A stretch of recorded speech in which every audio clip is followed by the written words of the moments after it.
Assalamualaikum warahmatullahi wabarakatuh. Perkenalkan, kami dari kelompok 1 Pancasila. Kami akan menyampaikan hasil proyek kita. Perkenalkan, nama saya Nurul Izal Maulidia, NIM belakang 43. Perkenalkan, nama saya Nursyah Syawalia Naurah, NIM belakang 30. Perkenalkan, nama saya Arin Al-Haq, NIM belakang 39. Perkenalkan, nama saya Fitriatul Hasanah, NIM belakang 31. Perkenalkan, nama saya Aulia Syafina Al-Fariski dengan NIM belakang 38. Perkenalkan, nama saya Hidayatul Nafisa dengan NIM belakang 41. Untuk asrama itu berfungsi sebagai lingkungan tempat tinggal dan membentukkan karakter mahasiswa untuk menerapkan nilai-nilai Pancasila yang ada. Namun, dari hasil observasi saya dan teman-teman saya itu menunjukkan masih ada penghuni yang kurang peduli terhadap kebersihan dan lingkungan tanggung jawab bersama, seperti membuang sampah sembarangan. Nah, perilaku ini tuh bisa mengganggu kenyamanan bersama serta mencerminkan belum optimalnya penerapan nilai kemanusiaan dan keadilan sosial di lingkungan asrama. Selanjutnya, tujuan dari kegiatan ini yang pertama adalah untuk mengetahui dan memahami bentuk-bentuk pelanggaran nilai-nilai Pancasila dalam pengelolaan kebersihan di asrama UTM, terutama gedung PUPR, serta memberikan rekomendasi solusi guna menciptakan lingkungan asrama yang bersih, tertib, dan berkarakter.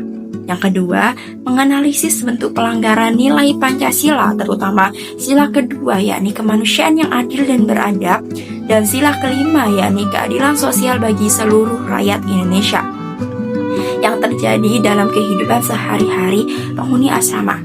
Yang ketiga, mengidentifikasi perilaku penghuni asrama yang tidak sesuai dengan nilai Pancasila, khususnya terkait kebersihan fasilitas umum. Ada manfaat kegiatan. Manfaat kegiatan meningkatkan kesadaran penghuni asrama tentang pentingnya menerapkan nilai Pancasila. Kegiatan ini membantu mahasiswa memahami dan menerapkan nilai Pancasila, khususnya untuk sila kedua dan juga sila kelima dalam kehidupannya di asrama gedung PUPR. Dan yang kedua, yaitu ada menumbuhkan tanggung jawab dan kepedulian dalam menjaga kebersihan bersama. Dengan mengidentifikasi masalah kebersihan, mahasiswa lebih terdorong untuk ikut menjaga kebersihan fasilitas umum secara bersama-sama. Dan juga yang ketiga, yaitu mengurangi pelanggaran dan serta meningkatkan kedisiplinan penghuni asrama gedung PUPR. Untuk observasi dan analisis perilaku yang melanggar kebersihan dapat membantu pihak asrama gedung PUPR mengetahui titik masalah yang dapat sehingga pelanggaran dapat diminimalkan. Dan juga yang keempat, untuk menjaga konflik dan menciptakan lingkungan yang lebih aman dan nyaman. Nah, dengan adanya pemahaman peran masing-masing, potensi konflik karena ketidakadilan beban kebersihan dapat berkurang. Dan yang kelima, yaitu menjadi dasar penyusunan solusi atau aturan kebersihan yang lebih efektif di gedung asrama PUPR. Hasil penelitian dapat menjadi rekomendasi bagi pengelola asrama gedung PUPR untuk membantu aturan kebersihan yang lebih tegas dan juga lebih efektif. Baik, bentuk kegiatan ada 3. Yang pertama, pemasangan tempat sampah baru, yaitu menyediakan tempat sampah kecil di beberapa lokasi yang sering menjadi tempat sampah berserakan, seperti di atas wastafel, kamar mandi, dapur bersama, dan lorong asrama. Yang kedua, ada papan pengingat atau poster edukasi, yaitu membuat poster berisi ajakan menjaga kebersihan seperti buang sampah pada tempatnya, jaga kebersihan bersama, dan pembalut dibuang pada tempat sampah tertutup. Poster ditempel di tempat-tempat yang mudah terlihat seperti wastafel, kamar mandi, dan dapur. Yang ketiga ada piket kebersihan bergilir. Menyusun jadwal piket membersihkan untuk setiap kamar dilakukan seminggu sekali. Piket bertugas mengecek kebersihan area bersama dan melaporkan jika ada pelanggaran. Selanjutnya yakni deskripsi kegiatan. Kegiatan proyek ini dilaksanakan di lingkungan asrama gedung PUPR UTM dengan tujuan meningkatkan kesadaran penghuni terhadap penerapan nilai-nilai Pancasila dalam menjaga kebersihan bersama. Proyek dilaksanakan melalui beberapa tahap, yaitu observasi awal, perencanaan kegiatan, pelaksanaan aksi, dan evaluasi.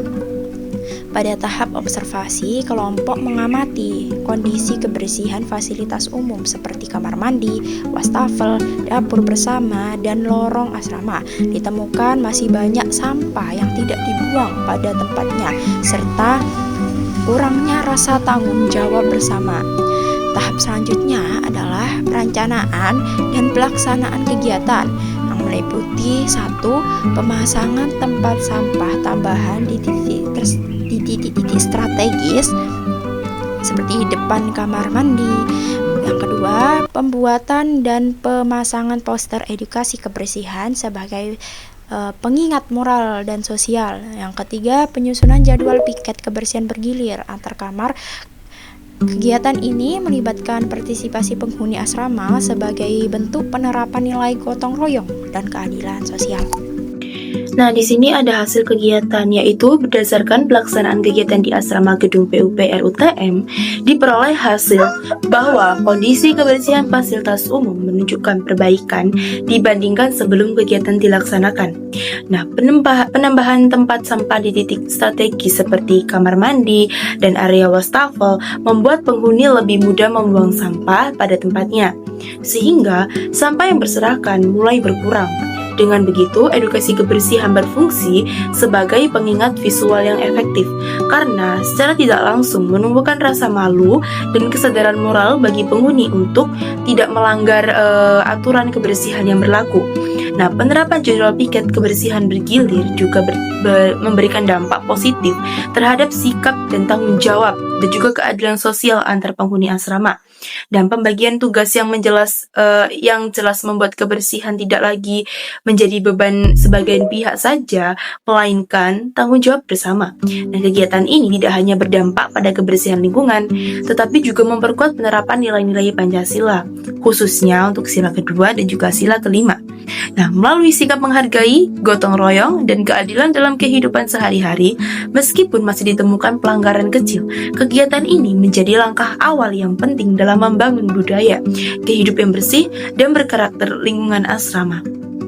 Nah, ada juga tahapan yang bisa diterapkan di gedung asrama PUPR, yaitu ada 2. Yang satu adalah perlu adanya pengawasan lanjut dari pengurus asrama agar hasil kegiatan lebih berkelanjutan. Dan yang kedua, ada evaluasi rutin terhadap jadwal piket dan kondisi fasilitas umum.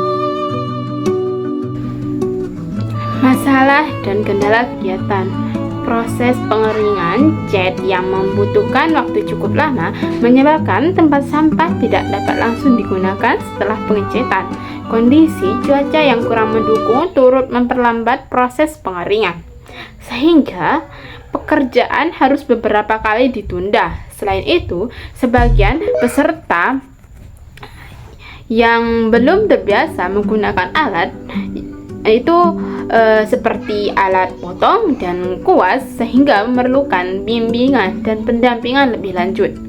Perbedaan tingkat keterampilan antar peserta juga berdampak pada hasil pengecetan dan belum merata dan kurang rapi. Di sisi lain, kurangnya ketangkasan dan inisiatif dari sebagian anggota kelompok menyebabkan proses pengerjaan itu tidak berjalan secara efektif dan efisien. Hal ini dapat mengakibatkan waktu penyelesaian kegiatan tidak sesuai dengan perencanaan awal dan pekerjaan yang sering mengalami penundaan. Terima kasih. Baik, di sini saya akan menjelaskan tentang kesimpulan. Dari pembahasan yang telah dijelaskan, dapat disimpulkan bahwa pengelola kebersihan gedung PUPR UTM masih belum berjalan secara optimal. Hal ini terlihat dari masih adanya penghuni asrama yang kurang peduli dan tidak bertanggung jawab dalam menjaga kebersihan bersama. Perilaku tersebut menunjukkan adanya pelanggaran terhadap nilai-nilai Pancasila, terutama nilai kemanusiaan, kebersamaan, dan keadilan sosial. Oleh karena itu, Diperlukan kesadaran dari setiap penghuni asrama serta kerjasama yang baik antar mahasiswa agar kebersihan asrama dapat terjaga dengan baik dengan menerapkan nilai Pancasila dalam kehidupan sehari-hari. Lingkungan asrama diharapkan menjadi lebih bersih, nyaman, dan harmonis. Sekian, terima kasih.